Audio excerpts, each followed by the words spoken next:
बिस्मिल्लाहिर्रहमानिर्रहीम। काश्तकार भाइयों, आज की इस वीडियो में मैं पोटाशियम की 44% वाली खाद के हवाले से बात करूंगा और एसओपी के साथ उसका मुवाजना करते हुए हम ये जानने की कोशिश करेंगे कि मकई के लिए इसका इस्तेमाल किस हद तक मुनासिब है। 44% वाली पोटाशियम बुनियादी तौर पर पोटाशियम नाइट्रेट होती है, जिसमें 13% नाइट्रोजन भी होती है, जबकि एसओपी में 50% पोटाशियम होती है और 17 से 18% है वो सल्फर भी मौजूद होती है। पोटाशियम नाइट्रोजन की जो खसूसियात हैं उनमें सबसे अहम उसकी सॉल्युबिलिटी है, यानी कि एक वक्त में ये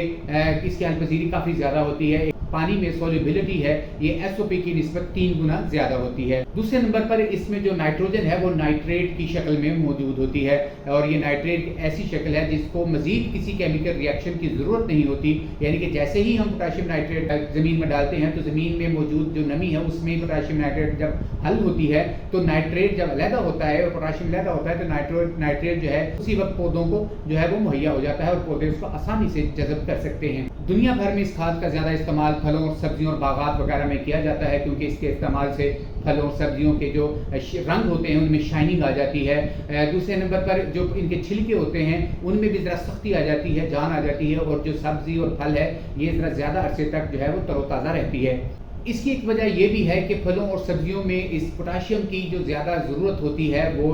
फूल आने पर या फल लगने के दौरान होती है, क्योंकि एक ही वक्त में इन फसलात में फल लग भी रहा होता है और उसकी हार्वेस्टिंग भी हो रही होती है। तो पौधों की जो रिक्वायरमेंट है पोटाशियम की या नाइट्रोजन की वो ज़रा पीक करती है और उस दौरान उस अचानक बढ़ने वाली डिमांड को पूरा करने के लिए पोटाशियम नाइट्रेट एक अच्छा सोर्स है, क्योंकि ये हल फौरी तौर पर हल होकर पौधों को जो है वो उसकी सप्लाई कर देता है और पौधे अपनी जरूरत के मुताबिक इसका इस्तेमाल करते हैं। इसके अलावा इसका इस्तेमाल ड्रिप इरिगेशन या स्प्रिंकल इरिगेशन में भी होता है, क्योंकि उसकी नालियां होती हैं सिस्टम की, उसमें जो वो फंसती नहीं है, क्लॉगिंग नहीं करती और ये आराम से पौधों को उनकी ज़रूरत के मुताबिक खुराकी अज़ा फराहम किए जा सकते हैं।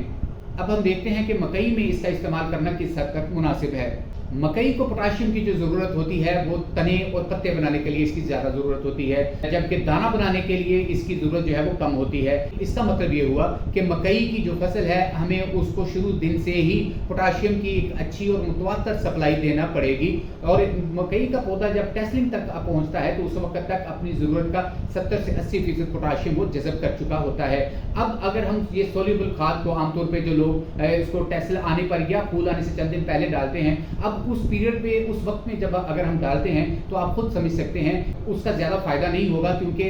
अपनी ज़रूरत का 70-80% पौधा तो उस वक्त तक वो जज़ब कर चुका होता है। और अगर आपने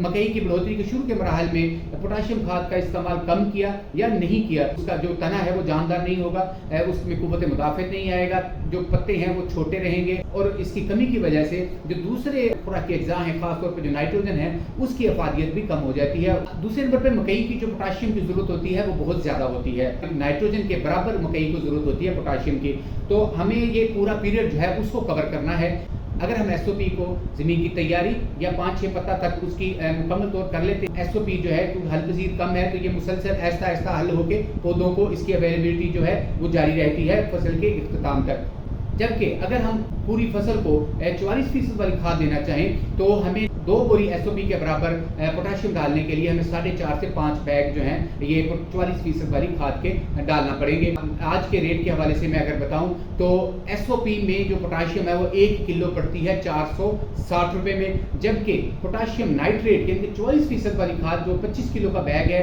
और इसकी तकरीबन 12,000 से ज़्यादा प्राइस है, उसमें जो 1 किलो खाद है वो तकरीबन 1100 से ऊपर जो है वो पड़ती है। कि पोटाशियम नाइट्रेट में जो है 2.5 से 3 गुना महंगी खाद पड़ती है पोटाशियम सल्फेट की निस्बत। तो आप देख सकते हैं कि पोटाशियम नाइट्रेट का जो इस्तेमाल है ना तो पौधे की पोटाशियम की रिक्वायरमेंट के हवाले से ये कोई मुताबिकत रखती है और दूसरे नंबर पर ये उससे 2.5 गुना ज़्यादा महंगी भी है। तो आप अपनी फसल की पोटाशियम की रिक्वायरमेंट को पूरा करने के लिए एसओपी का इस्तेमाल ज़मीन की तैयारी के वक्त या फसल के इब्तदाई 5-6 पत्ता आने तक इसकी एप्लीकेशन को मुकम्मल करें, ताकि आपकी फसल को के शुरू के मराहल से ही पोटाशियम की एक अच्छी और मुसलसल सप्लाई जो है वो मुहैया हो। और दूसरे नंबर पर साथ में इसमें 17 से 18% सल्फर भी मौजूद होता है, जो काफ़ी हद तक सल्फर की ज़रूरियात को भी पूरा करता है, वो सस्ता भी है। वीडियो देखने का बहुत शुक्रिया।